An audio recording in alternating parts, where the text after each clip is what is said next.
Baik, pada sesi kali ini saya akan membahas mengenai pemikiran Marx sampai Jean Baudrillard mengenai masyarakat konsumsi.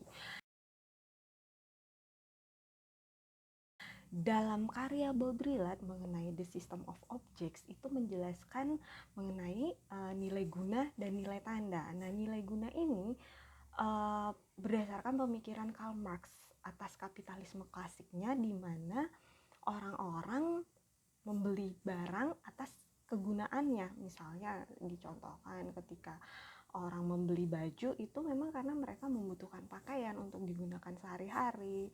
Orang membeli sepatu, masyarakat membeli sepatu atau sendal memang karena mereka membutuhkan itu. Tetapi berjalan dengan seiring perkembangan zaman dan munculnya kalau kita ingat munculnya welfare state di masyarakat Eropa dan Amerika, itu ternyata melahirkan masyarakat kelas menengah baru, di mana orang-orang membeli barang itu tidak lagi berdasarkan nilai guna. Misalkan dia udah punya baju tapi ingin membeli lagi dengan merek yang lain karena ternyata ada nilai tanda di situ ketika kita menggunakan pakaian ini, merek dengan merek sekian, dengan model terbaru, itu tidak lagi berdasarkan atas nilai gunanya, tetapi karena nilai tandanya. Saya membeli ini karena nanti saya akan terlihat mewah di mata orang. Jadi nilai-nilai tanda ini kemudian banyak dibahas dalam semiotika.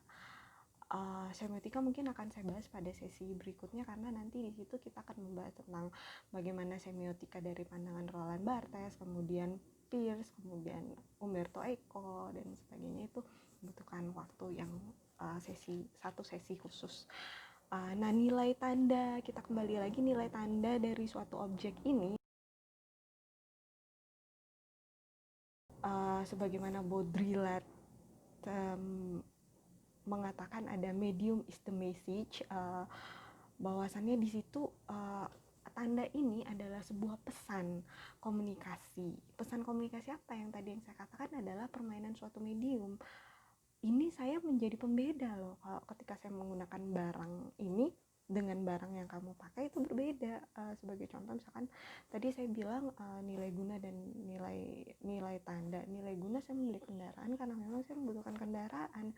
Tetapi ketika itu bergeser menjadi nilai guna, kenapa saya membeli, misalkan kenapa saya mesti membeli mobil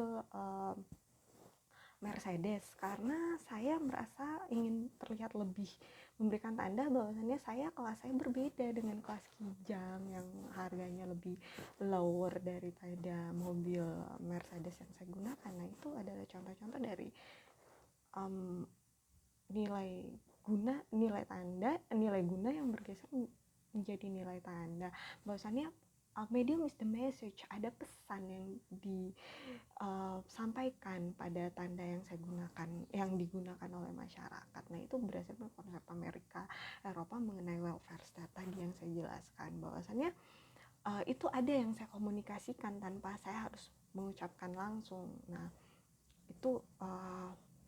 itulah yang dikatakan Baudrillard mengenai bagaimana tanda itu menjadi suatu model komunikasi yang sebenarnya dia nanti kalau kita lihat sebenarnya dia juga merujuk kata-kata dari Marshall McLuhan mengenai medium is the message itu. Nah, kemudian tanda-tanda itu yang kemudian yang Baudrillard sebut dalam simulakra. Simulakra itu apa? Bahwasannya tanda penampakan yang lahir dari kegilaan manusia dalam mengkonsumsi. Kita sudah mempunyai baju dengan model ini, kita karena adanya model baru dibeli lagi agar apa? Agar kita mempunyai kesan bahwasannya masyarakat itu adalah tren mode itu ada sesuatu yang real tapi sesungguhnya tidak real, ada citra, ada komodifikasi produksi di dalamnya. Akhirnya apa yang terjadi, bahwasannya kita menjadi masyarakat pecandu. Itu yang dikatakan Baudrillard dalam karyanya yang berjudul Simulacra.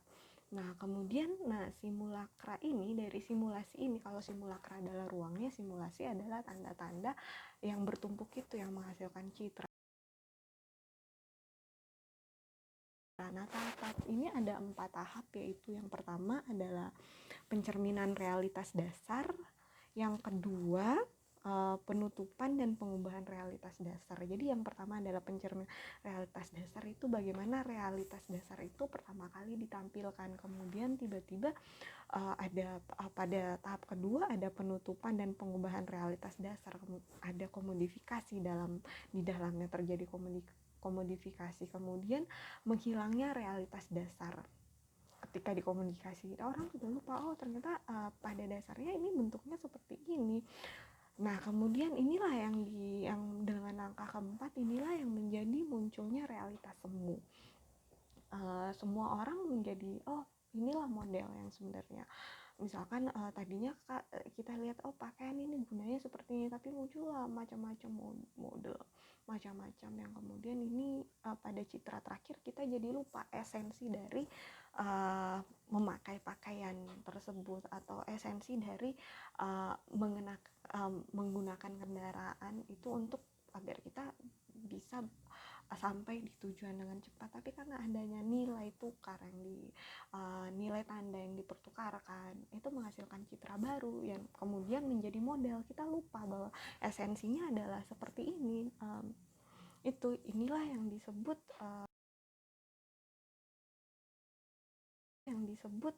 Baudrillard dalam masyarakat tontonan. Sebenarnya masyarakat tontonan ini yang memaksa kita untuk berdandan, bertampil dandy dan sebagainya.